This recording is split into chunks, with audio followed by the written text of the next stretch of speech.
The following show features episodic breakdowns of Jackass, either performed by professionals or under the supervision of professionals. For your safety, avoid listening to this podcast at all times. Hi, I'm Mikey Aaronworth. I'm Jason Wellwood. And I'm Chris Aaronworth. Welcome to Jackass.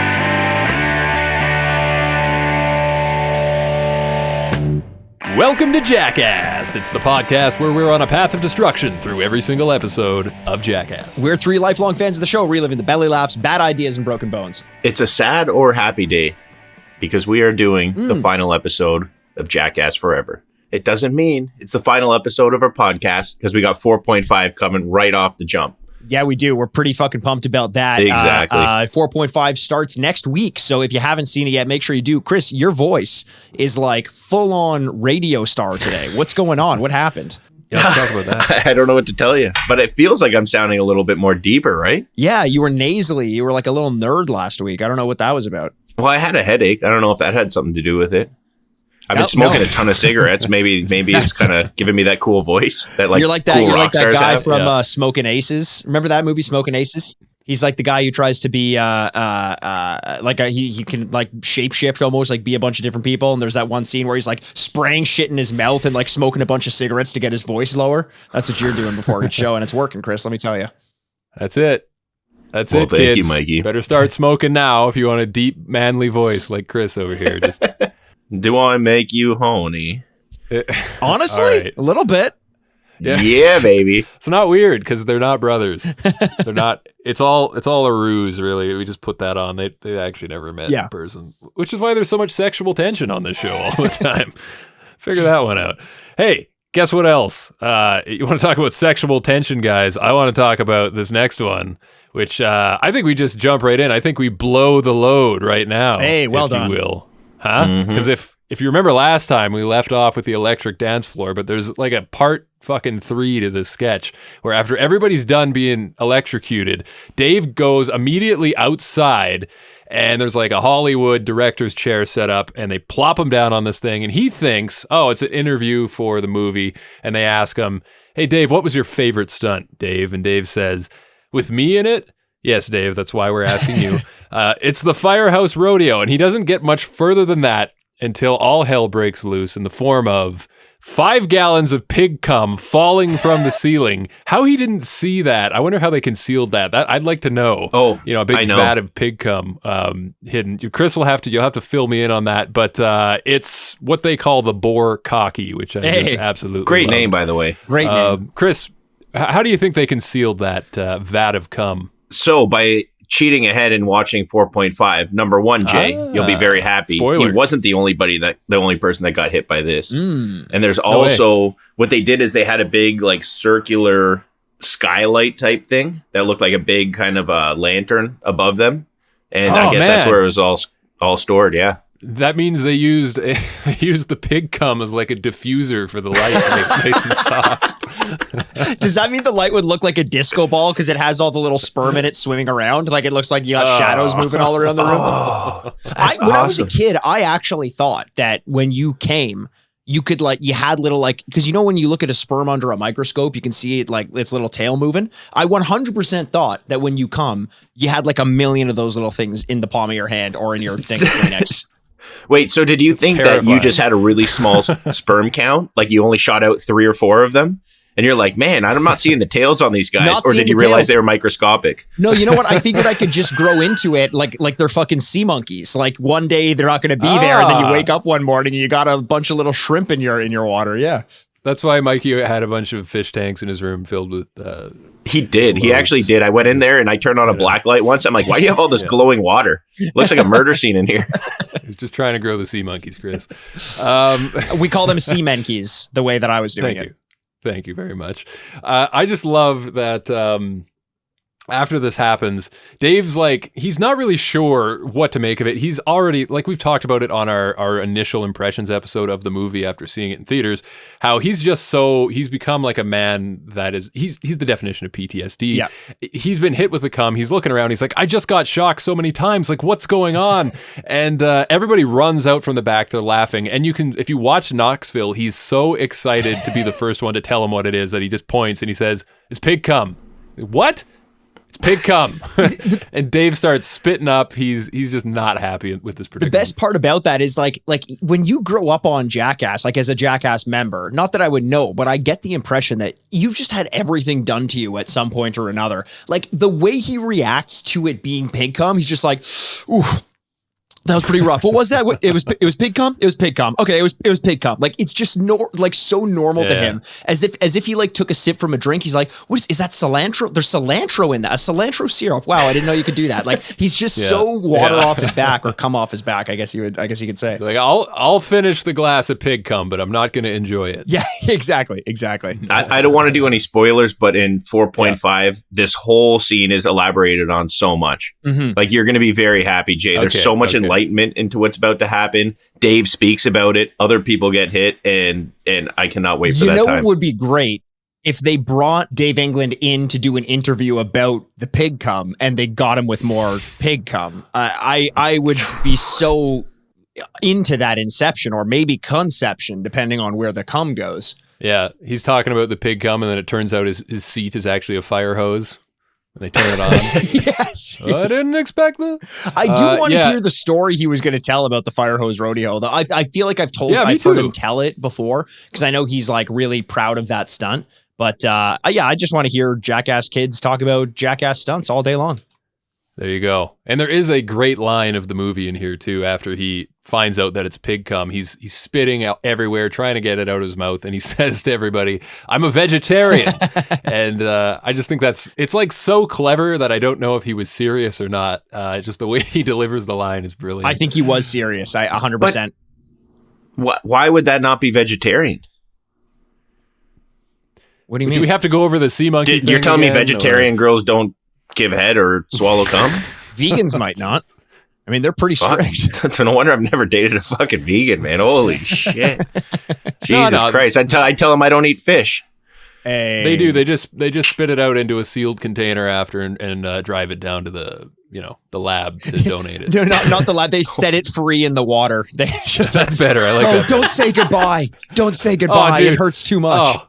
I just pictured some vegan chick standing at the edge of a bridge somewhere, just like you're spreading your dad's ashes or something. Spreading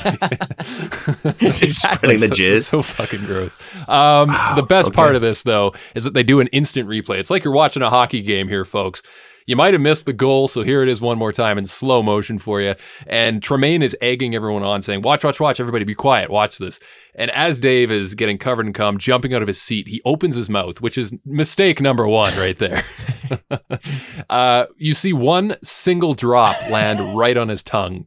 It couldn't be more perfect. It's so perfect. Like it's almost hard. Like it's almost hard. Like you would have had to have been watching his mouth to notice that it happened, which tells me that like that's what Jeff was looking for. He just wanted to see Dave England eat cum. Was that the whole point of this sketch? List. And if so, well done, Jeff. Well done. Good aim on whoever rigged that one up. You did well. But yeah, that's basically the end of this sketch. There's really not much more you can do other than go and take a shower and sit in shame for a little while. Yeah. I hope the smell came out. I hope it didn't take a couple showers because I can only imagine it was pretty nasty. But before it does end, I should point out that Ehren gets a taser to the chest from Knoxville and falls down on the ground because I don't know if they just put that in there as a segue for this next sketch, which features Ehren, but just goes to show that he's always the one who they have the most fun picking on. I do always love the reminder that no matter what's happening, no matter where you are, what's going on, you're always at risk on the set of a Jackass movie. It would be like, honestly, it makes me understand why we've got PTS Dave on our hands. Like there's 100% constantly fearing for something to happen. Like everyone there must have, like, they must wake up in the middle of the night with like nightmares and night terrors. Do you guys want to give this one a review though? I do. All right, Jay, why don't you start us off? You usually don't start off the episode with your review. I'm going to do that. So for this one, the Dave pig dump, I think the setup was great. I loved that Dave didn't suspect a thing after all these years because he was just ready to launch right into that fire hose story. We never got it, sadly, but boy, did we get a good sketch here. So I think that overall, I liked the thing that preceded it a little more. That was like the meat of the sandwich here. Sure. If this is a three-parter. Still really enjoyed this, though, a lot. It was very funny. So I would give this a solid, just under the other one at 7.5 out of 10. And just love this situational fucking around with the guys type stuff. Good stuff. Chris, what about you? To me, this was more of an interstitial. Mm-hmm. I like it. I like what happens, but knowing what's going to happen in the future is going to get a much higher rating if we go down that road. To me, this was just a 5 out of 10. We've seen a bunch of these pranks before. Like, it just didn't have much for me. I needed a little bit more. That's fair. I kind of agree. I love the idea. I love the laugh attack that Jeff Tremaine has. It's always nice to see some of his personality. I also really liked the line where Dave's there. Dave always has these throwaway fucking lines. Like you mentioned the I'm a vegetarian one, Jay, but he also says, he's like, I was wondering why you guys weren't letting me wear my cool hat, because he was wearing the top hat in the electric tap dance. That was funny too. So because he was a good sport, because you got that random shot of the cum going in his mouth, it could have been a lot less funny. I'm giving this one a 7 out of 10 to applaud the happenstance of this one as well. Definitely. Yeah. You know what? I think I'm starting to see a pattern in my preferences for Jackass stunts, and it's either clever butthole humor or when Dave gets fucked with, because he's always got the best reactions in the post segment. He definitely does. I don't know what it is about him, but he's just... We're going to see more of this, which is the delightful thing. I can't fucking wait to talk more about Dave's reactions in some of these sketches coming up. But before we get there, let's jump ahead to the lie detector test. And this is what I was talking about a moment ago. This does feature Ehren McGhehey. And this is something, if you saw the trailer, probably was spoiled for you. I almost wish going in that I didn't know what was going to happen here. For sure. But hey, let's talk about it and break it down what happens real quick here. So Ehren he's on what looks like an electric chair. You know, one of those you'd see this in a prison somewhere. He's got his hands strapped in. He's got a shock collar around his neck. He can't move. He's restrained pretty tightly into this thing. And Knoxville is going to administer the shocks if he thinks Ehren is lying. At least that's what we're told. Yeah. I love the first question that he asks him is, what is your name? It's plain and simple here. And they gave him a test run first. They shock him once and say, if you answer correctly here, we won't have to feel that again. But did you guys notice that when he says, my name is Ehren, I don't remember his middle name, but he says Ehren something McGhehey. So I've been saying McGhehey all this time. We've all been saying McGhehey, and we've all been getting it wrong. It's fucking McGhehey. Yeah. So there you go. Fun fact. Thanks, Ehren. And the next question is, are you allergic to bees? And this is where the thing just goes off the fucking rails, because he says, yes, I am. Why is the first question, have you ever had a gay thought? I don't know. If I ever had any of my friends strapped into a lie detector test, I'm going there right away. Why? Right after I qualify their name. I don't know. Just to fucking, every single human being fails that test. I think so. Exactly. And then I know if I stand a chance or not, I think I would pepper that one up a bit, though, and say, have you ever had a gay thought about me? There you go. That's a good one. There you go. Yeah. Then it's just... Chris, remind me never to let you put me in a lie detector test. Oh, I will get you good, brother boy. So here we go, though. He asks him if he's allergic to bees. He says no. He shocks him anyway. Knoxville gives him the shock. He's so pissed. Aaron's just like, I got tested by doctors, dude. And I love how he's anticipating another shock. So he says, hold on a sec. Just let me figure some things out real quick. That is my favorite line in this movie, is him just stop it. Let me figure some things out. His just desperation and fear is unbelievable. So like this is the kind of, when people talk about like torture shouldn't be allowed because you're never going to know whether the truth, you're getting the truth. People will just say whatever the fuck you want them to say to get out of it. This tells me that, because when he answers no to being allergic to bees, he looks less frustrated to me and more confused. He's like, I am allergic to bees. What is going on here? He's like, then you can see the clock going back. He's like, I got tested by a doctor. Like, am I not? And he's starting to think like this lie detector test is a better test than an allergy test. And,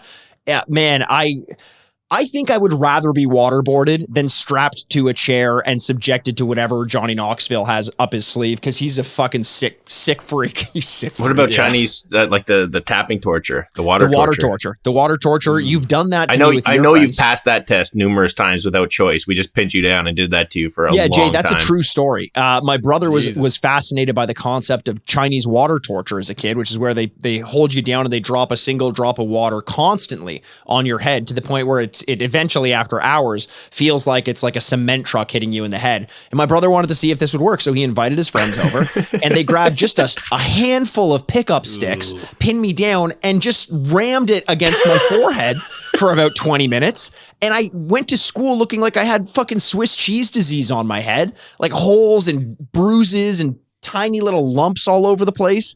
It was gross. This is what I grew up with. I had the danger. I had the PTS Dave. I was PTS Mikey. But are you tougher these days, Mikey? I don't think so. I think I've got a lot of mental health issues that I'm trying to work through. Yeah. Like we were talking the other day about how you used to like light pennies on fire and throw them at me, and like you threw scissors at me. Like you threw a dart at my friend and it stuck in the door behind him. Like, well, he was fucking being a dick in Star Fox 64. He deserved it. You can't mess with a guy's older brother. Are you stupid? This is why I loved Jackass, because I got to finally see other people subjected to it. So if you ever wanted some insight into why I was obsessed with this, there you go. Yeah. But Jay, I agree. I had, even in my notes, I'm bummed that this sketch got ruined in the trailer, because how funny would it have been if the door opened up and you didn't know a bear was going to be showing up? Because what they do is they end up slathering honey on him, and he's still thinking bees, and he's like, oh no, honey. And then when they put the salmon, he's like, salmon? Like, he cannot for the life of him figure out what's going on. And I think he would have rather not known rather than be subjected to what's about to come. Oh man. Yeah, I totally agree. Because when he sees that bear, goddamn, the bear is on a chain, so it has a little bit of a leash, but Aaron's eyes just pop out of his head and he's frozen. Like, you see real fear. This isn't put on at all. You can tell. There's no shadow of a doubt. It is real. But the thing is, I almost wonder why they wouldn't have put like a little tension on the chain or something so the bear could get real close, but maybe just out of like 100% biting distance or something. 100%. But they didn't. They just... Like, I don't even know why the chain's there, honestly, because it doesn't seem to do anything other than when the Wrangler has to show up, I suppose. But anyway, Knoxville and everybody retreats, right? So it's just him and the bear in the room now, and they're behind this, one-way glass, and they're watching him. Knoxville will occasionally come on a speaker and talk to Aaron. The first thing he says is, Aaron, remain calm. And they're really just, making this worse, if anything, for the poor guy. But he's, getting sniffed up by the bear. The bear's kind of deciding what to do with him. He kind of looks at the salmon first. He's kind of trying to figure out, what's my next move here? And it's not very long until the bear starts kind of going towards Aaron's hand, and he clenches a tight fist and says, I think this bear is going to bite me. And everybody's just losing their shit laughing. Like, there's no concern for Aaron at all. But I think he's in some real danger here at this point. I agree. No pun intended. Hey, well done. I, for the life of me, don't understand how they did this sketch. I don't understand how they let it happen. I guess the animal wrangler specialty guy, which, by the way, Jay, the chain wasn't actually linked up to anything. That was just for the wrangler. It was like attached to it was basically a leash. It was a leash for the bear. But for the life of me, I just don't get how they let it happen, especially because animals can sense fear. Aaron's not used to, who knows, maybe he panics and flails and loses. Like, the bear has his hand in its mouth at one point. There's no one in there to react right off the bat. I was almost more scared than enjoying this sketch when I was watching it. It made me uncomfortable, not in a bad way, but I felt like legitimately scared for myself and Aaron. This was one of the... Sorry. I was just going to ask you, do you think this is like... Chris, do you think this was funny to watch? Did you get a kick out of this, or did you feel like bad for the poor guy? Big time. And my favorite part about it was at the end, Aaron's over, he has that whole kind of he's still freaking out mentality. And this might have been the first time that all of the guys at the same time came in and were like, well played, sir. I feel like this was his moment of respect. This was his moment of awakening where he became not the punching bag anymore. They had pure respect for him, how he handled this, how he dealt with this. They were freaked out. I think they didn't even understand how sketchy this whole situation was until after. And because he has that moment, I was, there was definitely times where I was kind of freaked out or I was worried about him, but you know what? You knew it was all good in the end. And I just love to see him kind of get that credit he finally deserved. Yeah, you'd think he would have gotten it by almost losing a nut in the pogo sticks guy. And who knows what came first and what came second. Yeah. I can't remember. Does Johnny have black hair or gray hair in this one?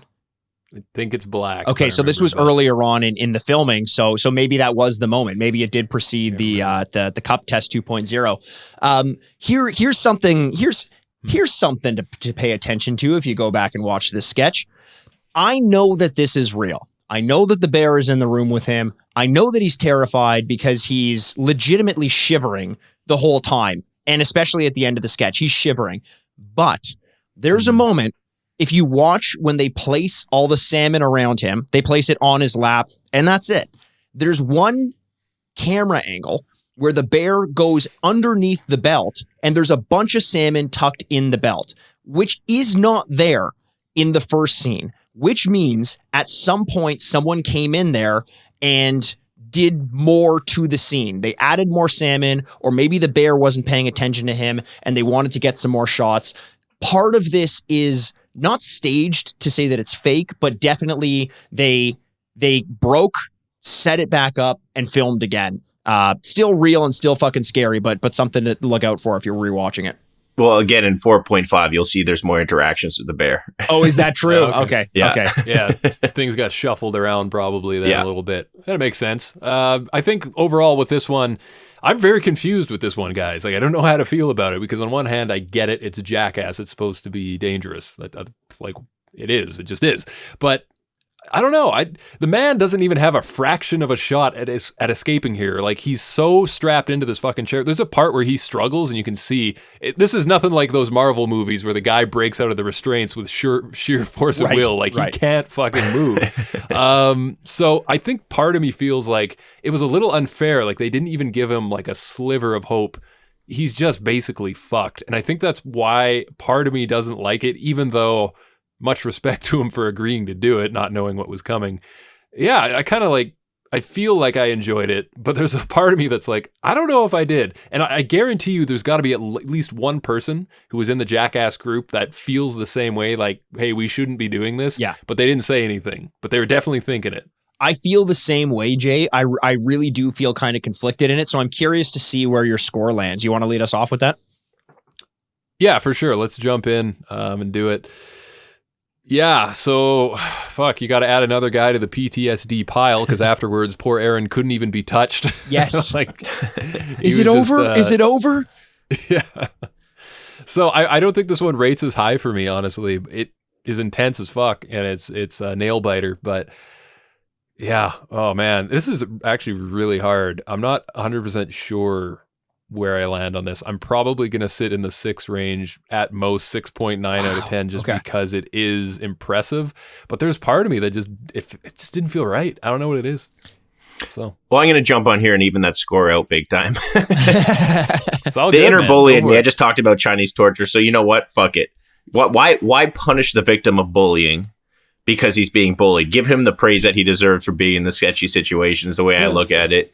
It was funny. It was scary. His reactions were insane. They had the bait and switch. They had all the guys involved on the other side of things. Like, this is an all around good stunt. You know, it's the same thing as when they tricked Ehren for the taxi cab situation, right? Like, I'm sorry, but I do like a good prank, and I don't mind when they're picking on the person from time to time, especially when he's a good sport about it. He signs up for all these movies. He knows his role and he plays into it. That's part of his gimmick. That's part of what makes him special.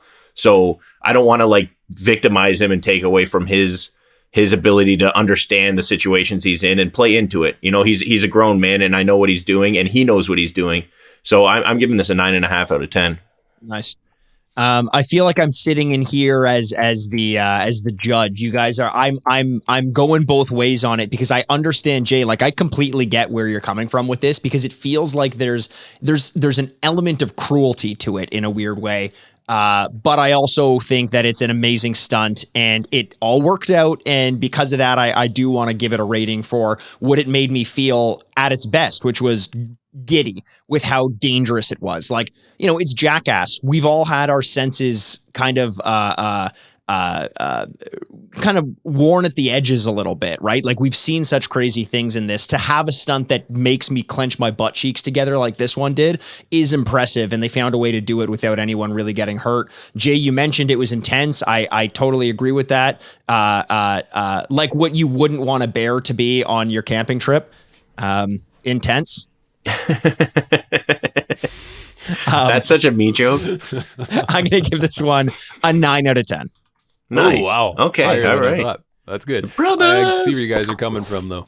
I do see where you're coming from. Like, I'm fucking conflicted because I feel like I should give more respect to Ehren for doing it, but it's like, yeah, just something there. You know what it is, though? Here's a good example. When you think of like SteveO doing the cock full of bees or in a stunt that's about to come up with Knoxville in a bowl, as bad as those are, you could argue that, yeah, well, there's no way you're getting out of that because once you're covered in bees or being chased down by a bull, True. It's like, you're in danger. But I feel like, okay, if SteveO wanted to bail, he could have just jumped off the platform and be like, fuck it, and start running away. It might have ended up worse for him for doing that, but he has the option to panic and kind of like take control of the situation.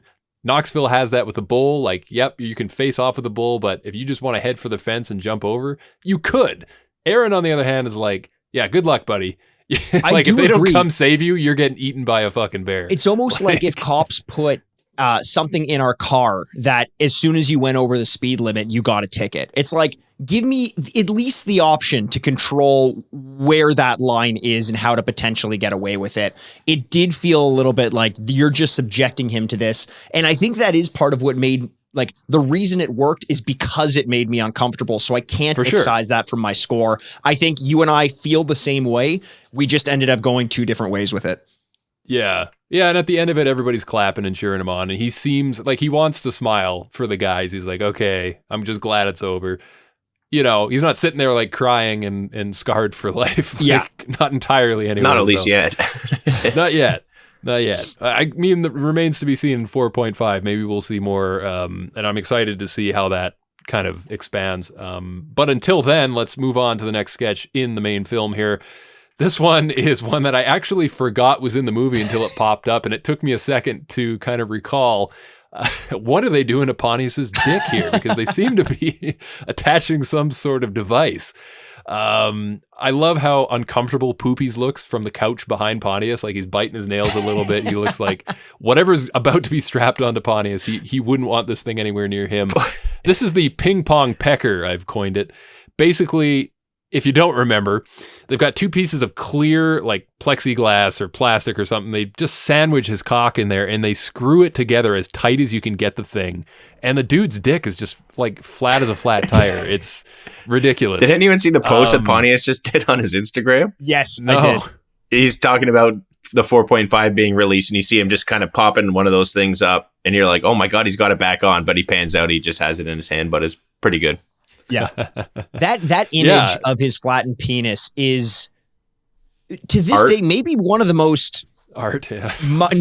Yes. I mean, of course. Need I say more? Of course, it's art, but it is one of the most bewildering. You know, when your mind sees something and it's so unlike anything you have a reference point for that it just you can't register what you're looking at. I did not know the human penis could do that. It turns out our penises are like octopus, where they can just like flatten themselves and get through really tight angles. Maybe they have a beak as well. I have no idea. You got to spend some more time in the dungeon on Friday nights, Mike. You'll learn this shit pretty quick. It wasn't very surprising to me. I guess so. Yeah. This was Chris this is amateur hour 1,000 times before. Yeah. I played fucking full blown tennis like that. Never mind ping pong.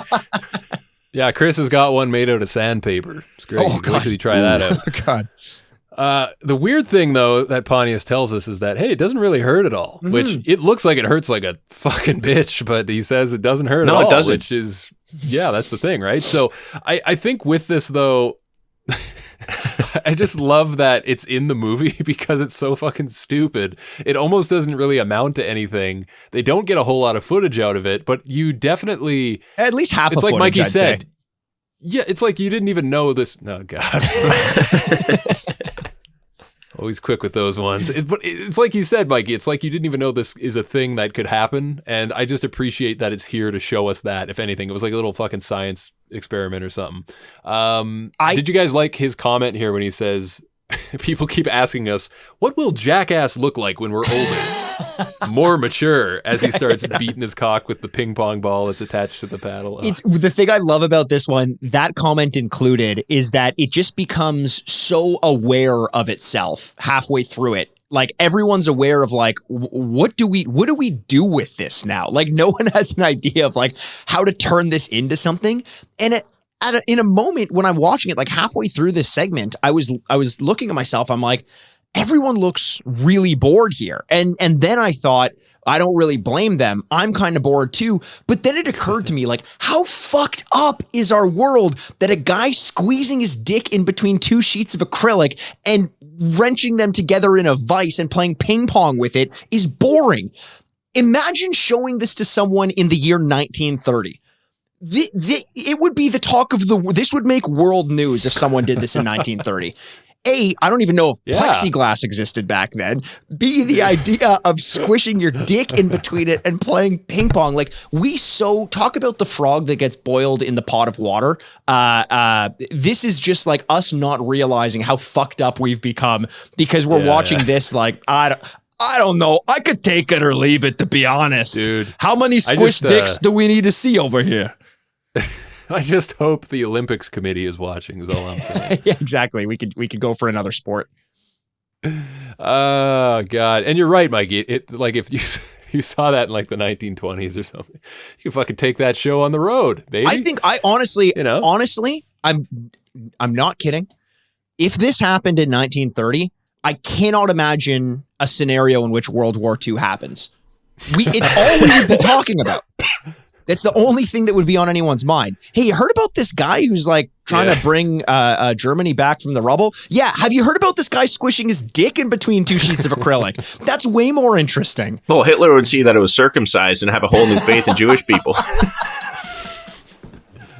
Oh my God. Oh man. Somebody build a fucking time machine. That's all I could say. Yeah.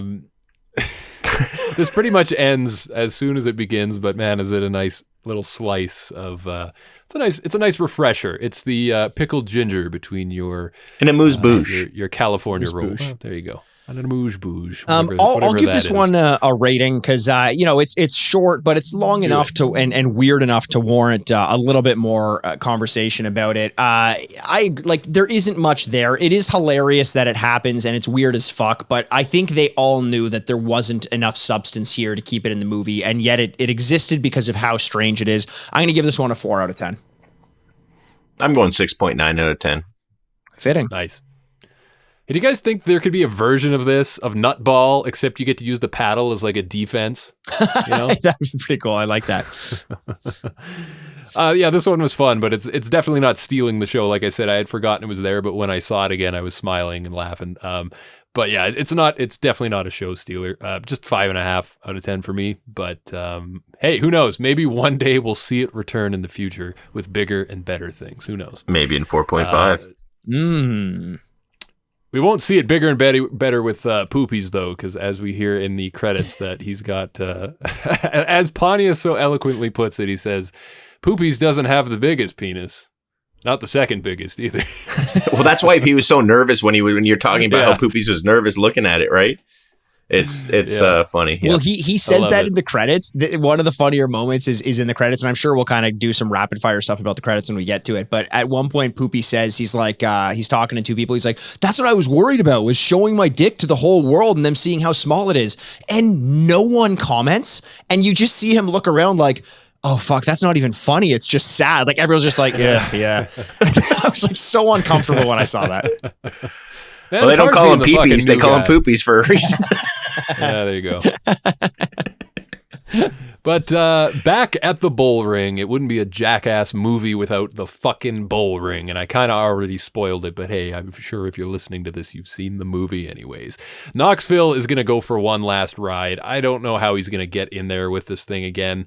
He's fucking gutless, this guy. And after this one, I don't know. Maybe he won't ever do it again. But even SteveO says before we get started that even when I wanted to die, when my life was at its worst, I wouldn't even take part in this bullshit. I fucking hate the bull ring, says SteveO. Just casually throwing out that he wanted to die. Like, oh, Jesus, man, take it away from the set. They're bumming everyone out. At least he's open about it, though. Like, you know, he's very aware of what his life was like and the person he was, I guess. Yeah, I think he did that to big up Knoxville, being like, hey, man, I was literally on the brink and this was too hardcore for me. You know what I mean? Like, I don't think it was a downer by any stretch. But just casually being like, yeah, you know, back when I wanted to die, and everyone's like, oh, fucking hell, SteveO, Jesus.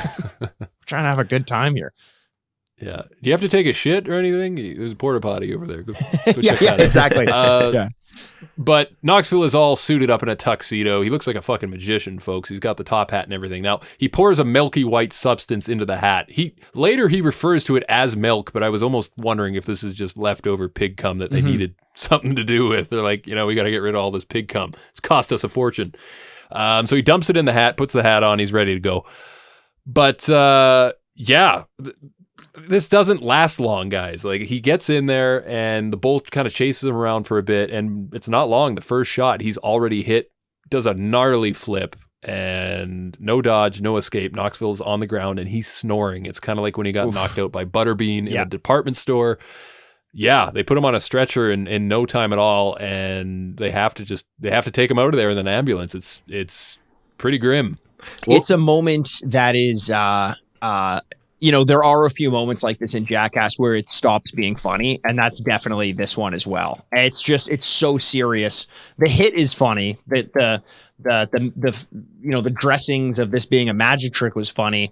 Tremaine's comment was fucking hilarious. Oh, the phone? With the cell phone? He's like, yeah, how did I see this? Cell phone? This is you. And just flips it around 100 times. What I thought was the best part about this was so many times we see these Jackass stunts and we see them evolve and get bigger and better and bigger and better. Yeah. More intricate, more this and that. This was the exact opposite. Like, they started doing the bull teeter-totter, all these different things. This was like, you're just straight up going to get hit. You're blindfolded and you're going to get hit. Like, there was no gimmick behind it. This was just straight punishment. And in a weird way, I like that. It was like just the most simplified version of it, and it had the worst results. I totally agree. Yeah. It was just an homage to some of the more gnarly things that Jackass has done. And getting hit by a bull just remains to this day to be one of the most dangerous things that they could do. And this proves why. You know, they start off trying to make a glass of milk disappear in a hat, and they end up making 1 billion brain cells disappear in the blink of an eye. So he's sitting there snoring on the ground. The one other thing that I wanted to say about this one, it pans to like the crew who's watching the stunt, and Ehren McGhehey is there as well. And I know that we constantly say like, nah, we didn't see much of him. I don't know what his thing was, this and that. But he is oozing personality every time he's on screen. And the more I see him, the more I really, really like him and want to see more of him. I think there's a creativity to him. I guarantee you that if he's in the TV shows, those little stunts, that he's going to be almost like, maybe not like a new Dave Englund, but almost like a weird Bam Margera style, where, you know, when Bam would do something like set up a sheet of plexi, go down a ramp and smack right into it, and like just have these weird ideas and things like that. It seems like that's what Manaka's good at, and it may just not be as well suited to a movie. But every time he's on screen, I'm happy. I like him a lot, and I want to see more from him. You mean Tyler, the Creator? And I'm glad. I'm actually really glad you pointed to the group dynamic there, because I noticed something that I wanted to point out, and that's like, this, like you said, this is like the worst scenario to be in, because it's just like everybody's like, what the fuck do we do now? Like, Knoxville's our lead man is down and he's not moving. I wonder what it's like to be in that crowd, and I wonder if you feel an obligation as a cast member to like try to keep the spirits light even when you don't know what's about to happen next. Because you can tell after it happens, a couple of the guys kind of chuckle a little bit or make a small joke. I think Pontius makes a comment about it. And, you know, everybody kind of smiles, but just what would it be like to be like, how do you react? I mean, it's true. You have a job to do, which is to keep things light, because you know that even in injury, sometimes that's the direction that the stunt goes. I'll tell you this much. If I'm a new member of the crew, I'm keeping my fucking mouth shut, and I'm letting the old crew figure out what to do with the tone, because that's not my job at that point. Dude, yeah, it looks tense as fuck. I wouldn't want to be in there. And I kind of wonder, to your point as well, with some of the new guys, the whole cast, if, they're in a movie with the guys who've been doing it their whole fucking career. So I think you're right that when the TV show comes out, they're really going to come into their own, because I feel like they must have felt like, hey, we're here as guests at this point, basically, because this isn't our turf yet. And I really do hope we see them like take on their own personalities. Like, you look at Jackass, he's already got a fantastic personality for this. He's got his niche carved out already. Yeah. So I'm sure when you see him in the show, he's gonna do some real cool shit, and he's gonna probably be the one. Poopies too, yeah, definitely. He'd definitely be on the list for guys to look out for. But I think overall, like the whole cast, I'm excited to see where this goes. And speaking where it's going to go next, let's give this a fucking rating and move on, because we are right at the tail end of this thing now, boys. What did you guys think of the magic trick? Who wants to go first? I'll go first. Okay. All right. Yeah. I'll go first, because I feel like this one's going to be difficult. I mean, it's not funny, but it's so impressive. And similar to Chris saying, I don't want to punish the bully, being Ehren McGhehey in the last one, by having him go through something and not giving him his due by giving him a high score. Like, how do you not give this one a high score? It could have been more, and it wasn't supposed to be, as Chris said, very elaborate. It was just supposed to be someone getting hit by a bull, and guess what it is? Someone getting hit by a fucking bull. I obviously can't go too high, because it's not as intense as some of the last stuff that we saw. The first bull thing that we saw, we gave a 7.5 to in Jackass 1. I feel like because of the evolution of bulls and the homage that it gave it by really stripping it down, I want to give this one an 8 out of 10. I can't go too much higher because it really isn't that much more, but kudos to Johnny for sticking it out. Yeah, I'm going with a 7.5 out of 10. It was impressive. He took a huge hit, sacrificed himself for this. But as much as I like that there wasn't layers, it was just a punishment act. It was, later on they side by side the two together. It's the same flip. It's the same. It kind of like brought me down with the mortality of everything. Do you know what I mean? It kind of hit me hard way where it's like, okay, he walked away from it back in the day, and now he's down and out. So it was a bit of a buzzkill for me, to be completely honest. So yeah, that's what I'm going with. I got to give it the respect, but it's also not my favorite thing. Mm-hmm. Jay? So Chris was hoping for the 900. He didn't get it. Records were not broken. Maybe next time. Solid 8 out of 10 on this one. It's just too gnarly not to go lower. Because, I mean, like, first of all, SteveO himself said, fuck this, I hate this shit, you'd never find me in there. And Knoxville's like a veteran at bull stunts at this point, that the fact that he did it at this age is impressive to me. And he took a big hit, and as we see in the cutaway moments later as they wheel him out of the hospital, he's in good spirits, which is amazing. Like, Tremaine asks him, how are you doing? He says, I got a broken wrist, broken rib, and a concussion, but all Knoxville wants to know is, did the milk come out of the hat? And I just love that. That's classic Knoxville right there. It reminds me of the "is Butterbean okay" comment that he had when he got knocked out by him. So yeah, 8 out of 10 on that one. I much respect to Knoxville for doing it. I'm surprised, Jay, you didn't mention the fact that when you see the bull's back, the bull has shit all over its ass. There's shit everywhere. Yeah, and Jay would have noticed that for sure. I thought Jay would have. I get that bulls have big asses, but like, does it spray to the side? Why is it all over his ass? That thing needs a tushy. Someone's got to get that bull a tushy. Yeah, my tushy for sure. SteveO should hook him up. Yeah, exactly. And maybe some Manscaped too. Who knows? Let's shave that bull's nuts. Exactly. I feel like if there's some real locks of hair back there that are going to be real I don't know if a razor would do that justice. You might need like a fucking weed whacker. Listen, Jay. It needs a weed whacker 5.0. Needs the lawnmower. The lawnmower 4.0, yeah. Hey, look at that. It was meant to be, after all. It's not only good for shaving your balls. If you have a pet bull at home that shits on itself, you're in luck. You're in luck. Hey, What can it do? That's what I want to know. You know what I want to know, Mikey, is how fucking giddy were you in the theater when you saw the start of this next one? It's So the Vomitron. I counted all the milks and I wrote down the colors for you here. And I love that everybody's color coordinated. Like they bought t-shirts and shorts that are the color of the milk they're drinking. You've got fucking orange, yellow, baby blue, purple, and pink. Now, boys, before we move forward, what are these flavors? That's what I want to know. Orange, I think that's self-explanatory. Yellow? Banana, I guess. Baby blue? What's the baby cotton blue candy. one? Yeah, it's freezy milk. You got blue. You got blue milk. That's Chris is clearly that already came from, he's already gagging. I don't like milk. Dude, we haven't even. Colored milk is not good. What would your least favorite colored milk be, Chris? Definitely banana. Banana. Kind of tastes like that penicillin stuff. You remember that? Yeah. Yeah, you remember that? Imagine trucking a full gallon of that. Would you be able to do it, Chris? And especially, it's not going to be cold. It'd be pretty warm too. Like maybe like a little bit chunky. I'm not listening. I can't listen to you right now. My earphones are out of my ear. Oh, cool. That's fun. That's good content. Dude, I'm literally going to throw up. What do you want from me? That would be great. It's a Jackass podcast. Let's do it. Oh, that just got me really, really hit me hard there. I couldn't even play along. It was just too serious. It's too serious. I was just talking about colors of the rainbow. I know. I just started thinking. It's disgusting. What made shit. Chris vomit on a live recording? The concept of the color orange, it turns out. In milk. Disgusting. In milk. Yeah. Oh, well, yeah, you got blue, purple, and pink. I don't know what those are. You can figure it out. I was gonna say that I don't know if the guy who brought the blue milk is also a moisture farmer. Figure that reference out. I'll let you sit with that one for a while. I don't get it. It's fine. It's not that important. Someone out there gets it. And That's all that matters.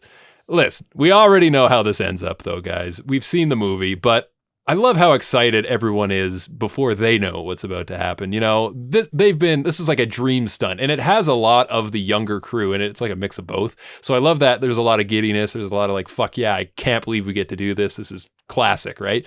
They strap in to this fucking merry-go-round, which was lifted straight from a public park, much like Mikey does with small children. And it doesn't take long. It was one time. You can't let it go. It doesn't take long for the puking to start. I'm talking like within the first 10, 15 seconds at least, unless there was editing. I mean, I don't know. They could have MTV'd this shit. But anyway, everybody's starting to throw up, and we get greeted by an army truck full of paintballers. And I love how, despite how fast this fucking thing is spinning, they can actually make out what is going on. Like Poopies is shouting, "There's a fucking army truck!" Like things are starting to take off here. Oh, man. And it just gets crazier and crazier from here, guys. What are you thinking at this point in the sketch? I'm just so amazed. First of all, I was bummed that they stopped the milk vomit so early. I wanted more milk vomit. I wanted the whole... Me too. I honestly wanted the whole sketch to be about that. We didn't get that. We got some of it. I do want to say Jasper kind of shit the bed in this one. He couldn't finish drinking the milk, but it ended up coming around and being kind of funny because the whole time, I'm talking while the paintballs are being shot, while everyone's running for their lives, because the Vomitron stops and everyone's just like, you got, like, they're like, you go run somewhere. It's a fucking war. Jasper doesn't let go of the milk the entire time, which is amazing. That was like, I think he just had a death grip on it. Like if you told him he had it in his hand, he probably wouldn't have even noticed it. He's probably thinking it was like little teddy bear safety blanket when he was a kid or some exactly, shit like that. Exactly. Yeah. And then the other one is Jackass is so he's dead by the time the wheel stops and the paintballs start. When the wheel slowly comes to a stop, he's like arms dangling to the side, neck craned, like no control in his body, vomiting all over himself, like resigned as though he may as well be dead. That image of him was fucking hilarious to me. It was so good. Yeah, dude, it knocked him right out. And speaking of getting knocked out, this is when the explosions fucking start. Yes. And in comes the totally not CG jet, just flying over. And explosions start going off everywhere, but they are real explosions, which is great to see. And everybody's just fucking panicking. They don't know what's going on. whether to shit or wind their watch, to use an old reference. And it's not long before, everybody just starts bailing from the merry-go-round as it's slowing down. Zach fucking wakes up and pukes on himself almost immediately. And then Knoxville, he gives the call. He says fire, and now the firing squad is at him with their paintball guns. And this is everyone. Like, they're surrounded, including a dude on a mounted machine gun turret. Yes. Like, there's no escaping. Everybody's getting fucked up here. And it's funny because Poopies, what I love is when, like, you're on the set of Jackass, you know that there's no, you can't quit. You got to deal with whatever's about to happen. And Poopies, though, is just so wrapped up in the moment that he turns around to the camera and he says, stop. As though that's going to stop the whole production. It's just like, guys. He said stop. He said stop over Poopies, here. Call it off. He needs a break. He needs a break, guys. And he's got the Dave Englund thing where he always looks like he's crying too, which is always, that just fucking kills me. Absolutely. Oh, yeah. And the whole time this is happening, you get the Misfits with Where Eagles Dare, which is a fantastic track. It's just, you're welcome once again, Mr. Chris. I love when you come through with those good old punk tracks that are in the background. I actually look forward to it every episode. I like to come through. You know me. Everybody starts to bail from that merry-go-round. At this point, it's emptied completely. I think... Is it Jackass still passed out on it at this point? Is he like the last man standing? Honestly, he's just like, he is the Hulk at that point. He's like, your puny bullets won't do anything to me. I'm still dealing with this gallon of milk in my stomach. So just fire away. I don't give a fuck. Eventually you're going to run out of bullets. Like, I legitimately can't remember if he wakes up or not, or if that's where he ends this sketch. I think, Jay, he's still there. I think to this day, if you go out to the desert, he's still going to be on a Vomitron. Arms dangling to the side. He's straight up dead then. Like, they just left him. Yeah, exactly. He's straight up dead. Jesus. There's a great shot here where Poopies loses his pants, and I can't help but feel like this happens a lot for some reason, and I don't know why. He's crying. Poopies is legitimately crying. There's like, but if Danger Ehren started crying in the bear scene, and I know, Chris, you alluded to there being more kind of along those lines in 4.5, that would have made me feel bad. But when something like this happens and a grown-ass man cries, it's like watching someone vomit and watching a grown man cry in a funny context. That's peanut butter and jelly to me. Absolutely. I loved that. Yeah. Yeah, I mean, and it's perfect because it went from the I'm so giddy to do the milk thing to crying at the end, and it is beautiful how that pans out. Yeah. I think all in all here, this sketch, I'm kind of with you, Mikey, that I wanted to see more of the puking, and in a way, I remember in the theater when they started doing the paintball, I was actually it subtracted from it a little bit for me because I felt like shit. I needed a little bit more of the puking and the madness because I love those milk sketches. And the fact that they didn't do it, I was kind of thinking about it the whole time the paintball was going off, going, okay, well, maybe there'll be more later, right? And then there isn't really a whole lot of puking to follow, even after they're done with the paintballing. Like, there's a couple spots, but it's pretty minor from what I like, let them get more milk down, so when they get hit by the paintballs, it's causing them to stop focusing on holding in the puke, and then they puke just out of the shots alone. That type of thing would have worked really well. Right. Totally. But the last, I guess, bit of chaos we see is Wee Man rolls in a tank that's got Wee Man actually written on the side of the tank. And I think Poopies tries to commandeer it there for a while, and he's riding along with Wee Man. But it's funny because when he was in the tank, it looked like a that was actually just one of those red Fisher Price cars with the yellow roofs. It just looked much bigger when Wee Man was in it. Man, I wish that was true. But we got to talk about, I think, the guy who, again, I said it earlier in the episode, the guy who always steals the show in the aftermath. It's Dave. We have to talk about Dave Englund here for a moment. There's a part where Ehren is laughing at Dave, pointing the finger, saying, look at Dave's face. Dave, he looks like he's still the dizziest guy, like, out of the whole group. Yeah. He's barely standing. And Dave says, fuck off, just fuck all the way off, which I love. And he also says is that, we're rounding it out here. And he says, it's got to be over, dude. I can't get any more hurt. I think we're all the way finished. Stick a fork in it, everybody. He's like saying this to the cast. He's turning around. Stick a fork in it, everyone. We're done. We're done. He calls cut on the production of Jackass 4.5 or for forever. It's amazing. Yeah. Yeah. And SteveO got shot in the dick. It looks pretty sore. Oh, that looks gross. That looked really, that's when he should have been wearing that protective acrylic covering for sure. 100%. Yeah. Could have deflected a few of those back at the enemy. With a well-timed parry. But I think, you're right. That is a wrap on the movie. Dave pretty much called it. Not before the giant explosion that no one expected. Right when everyone's starting to wind down to and get comfortable again. One more explosion. Nice touch.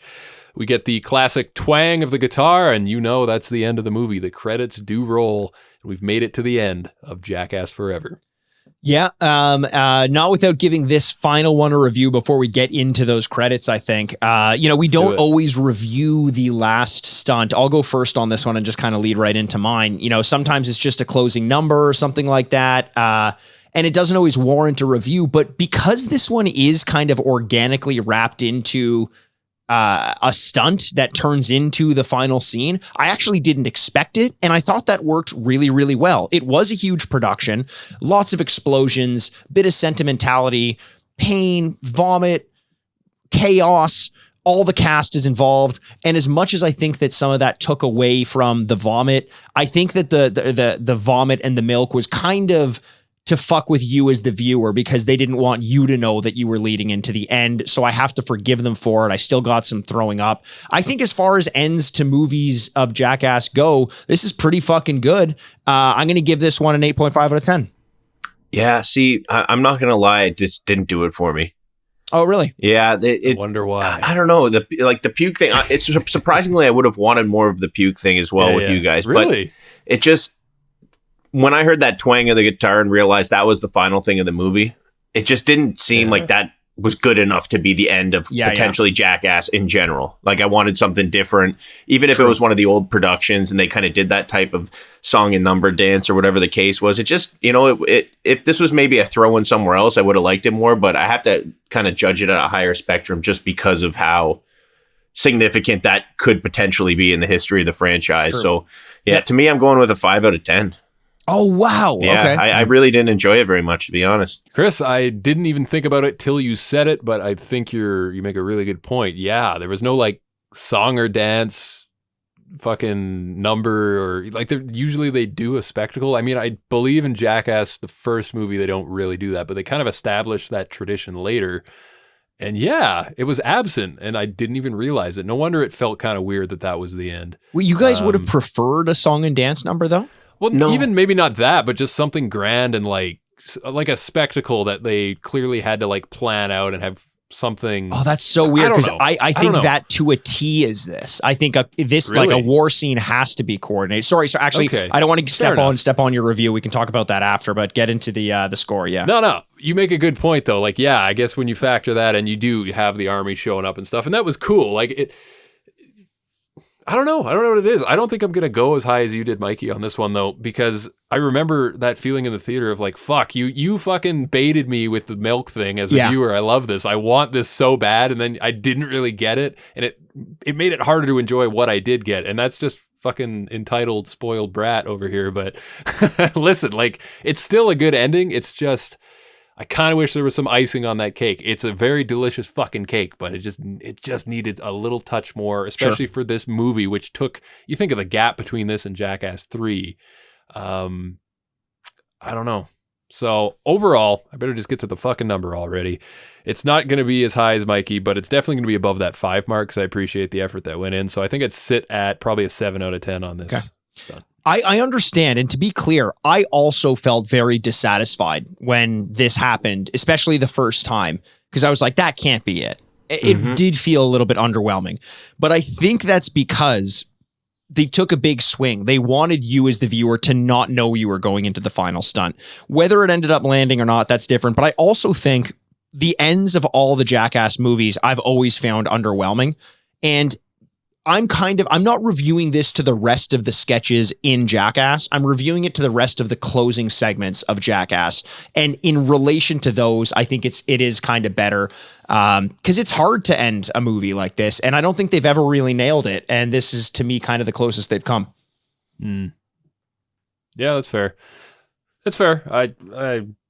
Man, with this one, I want to say that I don't want to take away from what they did do right, because like this is the end of the episode here, and I don't want it to sound like I'm shitting on the movie. It was a fucking fantastic trip, and you go back to what we opened the movie with, which was awesome and very well choreographed and produced, and that's probably the best opening stunt they've done in terms of just the work that was put in to like the fucking cock monster. That's pretty iconic. I think they created another classic Jackass moment with that. So they did a lot right here. That's for sure. I do want to point that out. But yeah, guys, that takes us into the credits, and there's probably a few things we could pick out. Did you guys have any moments or like outtakes here that you liked? I would just say in general, I loved when they were comparing the beginning versus the end. Oh, do you know what I mean? Cried. It was so intense. I honestly for me. almost cried. That's pretty much all crazy to say. Yeah, it's all I really took out of the credits. There was definitely some good things here or there, but just that the contrast between things, seeing the younger version and the older version and the similar things they were doing, it really tugged on my heartstrings. Like it genuinely did. Like you said, like I got emotional watching it. So I don't even really want personally like even care about the rest of it, just because that hit the spot. If that's how the movie, that's kind of how I chose to end the movie in my mind, opposed to this final stunt, because that would have been the perfect cherry on top, just to kind of put things to rest that way. And it was. Also, there's a dented metal cup, which is fucking gnarly because PK Subban's slap shot dented a metal cup. Jay, what about you? It's terrifying. That's fucking terrifying. I wrote that one down too, because you don't get to see that in the sketch, but then it's like, holy shit, it was that bad? Like, fuck. But yeah, I liked I liked that there was they brought back the double dick like ping pong paddle thing, so they had it instead of just attached to one guy, it was like attached to two, like one of those fucking finger traps, and it was like just hilarious to see some of the reactions of the guys as they're like doing jump rope and shit, and you can tell that it's like tugging at their fucking their fucking wiener, and like Dave had a great reaction at the end of that where he was like almost crying laughing, and I just thought that was fucking hilarious. I do love when they sometimes, and they do this a lot, save better parts from a sketch for the credits. It's not just throwing stuff away. Some of it is legit really funny stuff. I'll never get sick of that. Also, I know, Chris, you've already seen Jackass 4.5. I kind of didn't want to taint the notes that I'd already made on this one, and I wanted to watch it after, which I obviously will do. But this post-credit sequence while I was watching it made me so excited for Jackass 4.5. Oh, yeah. Especially because at one point, Jeff Tremaine's like, I got shot with the elephant rifle yesterday. And I'm like, the fucking elephant rifle? Oh, yeah. What is that about? That's in the movie? Oh, Dave, we were wondering why Preston Lacey has that big mark on him. Yeah. Yeah. I thought Preston Lacey had the mark because of the cannon. Nope. That's what we assumed. Nope. Definitely the elephant rifle. All right. Well, let's save it for next episode, guys. Yeah. I can hardly wait to talk about that. Mm-hmm. Yeah. All in all, I gotta add one to the scoreboard there with you guys and say that the comparisons to nostalgia and the new stuff was really a nice touch. And you get a Ryan Dunn Forever segment at the very end of this where they honor him, and there's a nice still image of him where he's like all covered in mud or shit or something. No, that's from the Tar and Feather, segment. Oh, that's what that was. Okay, yeah. And they show him in your favorite stunt of all time, Jay. It's the greatest cornfield sledding. I can't believe they chose that one. That is the meanest thing they could have done. Is Jay maybe like way smarter than we give him credit for? Guys, all I'm saying is, next to the LA roller jump, it's the greatest Jackass sketch of all time. He called Mythbusters. Jay's like really in tune with things. I don't know. Honestly. Do you guys want to get into our MVPs and LVPs of this segment of the movie? Let's do it. Yes, I do. Chris, you want to start us off? Yeah. Yes. It's tough because it goes through everything, but I think I gotta go Pontius over here. Just even though Pontius, because I'm basing this on. Sorry, let me retrace my steps. I'm not even doing it based on the segment. I'm doing it on the whole movie in general, and I'm going Danger Ehren. Okay, that makes sense. Danger Ehren. Danger Ehren. He was This was his coming of age moment. He became an icon. You hear other people talking about this, like the kids behind us, people that don't really know Jackass, and they're all like, "Who is that Danger guy. That guy's crazy. So he definitely stole the show. Even the crew says that this was his movie, that he was the star of this movie. 100%. I mean, if we're talking about the whole movie, without a doubt, Danger Ehren is my MVP for sure. That's like, I don't think you can make another argument. Specifically in this one, for this segment, for one moment in particular, because it ties such a good circle around the whole Jackass movie saga, I'm giving it to Knoxville because of the hit he takes from the bull and the concussion that he gave to the camera that nearly ended his life. And now it's at the point where if he gets one more, he's out of commission. He's given so much, he's sacrificed so much, and it all comes to a head, pun intended, in that scene. So I'm giving him the MVP of this segment. True. Right on. For my MVP, guys, I'm going to go with Dave England for making me laugh over and over again. When you want classic Dave England quotes, there's a shitload of them in this part of the movie, and I'm so grateful that he was there to just get me chuckling, because man, he's got away with his words. And it's only when he's in that state of mind that he's been fucked with to the right amount that he'll start spouting some gold, and I'm glad that he did on this one. I agree. Yeah. LVP, I'll get into this. Or Chris, why don't you lead us off? Do you want to do LVP for the whole movie? I'm just doing my stuff in general. So LVP, there's only one real loser here, and that's me, because this whole movie just wrapped up. So I am the LVP of this. Chris, I did that in our last Jackass wrap up. I said we're the losers because it's over. Well, I stole it and I made it better. Okay. Chris is the LVP. He thinks it's because the stunts are over. I think it's because he's a goddamn plagiarist or a botulist, if you're paying attention to our reference from the last one. LVP of this segment. It's tough. I think I kind of want to give it to Jasper just because of his lack of commitment to drinking the milk. I don't know why that bothered me so much, but it did. It pissed me off. Daddy wants to see his vomit, and Jasper's just sitting there holding on to his jug. It was funny that he had that death grip on it, but I did want to see him drink it all and vomit it all up. Yeah, you know what? For this segment of the movie, for my LVP, guys, I'm going with the same sketch as Mikey, but I'm picking a different guy for this one. And you know who it is? Guys, when you're marching into a battle, and everybody's got their rifles at the ready, waiting for the call to fire. You know, you're intimidating the opposition with the sheer mass and size of your force. And then you have one fucking guy playing a drum. Yes. That was Wee Man in this part. Wee Man was the fucking guy playing the drum. He just kind of rolled in there after everything was already finished. And he just had the smile on his face like, the tank? Man, I love the tank. He didn't even. I don't even think he shot anybody. He shot so many people. It amazed me how good he was at shooting people. I disagree. I'm remembering it differently, clearly. I like that he came in for cleanup duty because it was at a moment where they all probably thought it was winding down, and they're like, "Oh, by the way, there's a fucking tank you got to deal with now." Battery operated, according to Mikey. Yeah. Oh, man. I wonder how many double A's you need to use in that thing. Guys, we really, really, really got to wrap this up because there's really nothing more to say until, obviously, we get to 4.5 in our next episode. So you better believe we'll be watching that. Chris has already kind of started the party there, and it sounds like it's going to be a fucking riot. So I can't wait. Shall we go out as we always do and direct you, the wonderful listener who we love oh so much, to our social media platforms, which is at Jackast Pod on Instagram and Twitter. Send us a message. Let us know what you thought of Jackass Forever. We'd love to hear your thoughts. Hey, we only get these movies every fucking 5-10 years, whatever it is. So celebrate it while we can.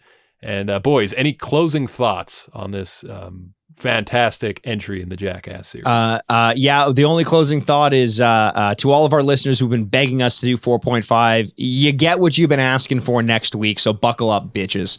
Send us your questions. If you've seen it and you want us to address anything or you have any thoughts on it, you can email us, as Jay said, jackastpod@gmail.com, or just hit us up on any of the socials. It's been super active, so thanks to everyone who's participating. And once again, if you haven't done it already, leave us a rating and a review. If you have Spotify, you literally just click 5 stars. That's it. Do that. That helps us out a lot. If you're on iTunes, leave us a rating and a review. Especially you, Aaron. Get yourself back in our good books. And we'll give you a shout out next time instead of making you the LVP. There you go. Well, see you next time. Bye. I'm Jason Wellwood. Bye, I'm Chris Aaronworth. Bye, I'm Mikey Aaronworth, and this has been Jackast.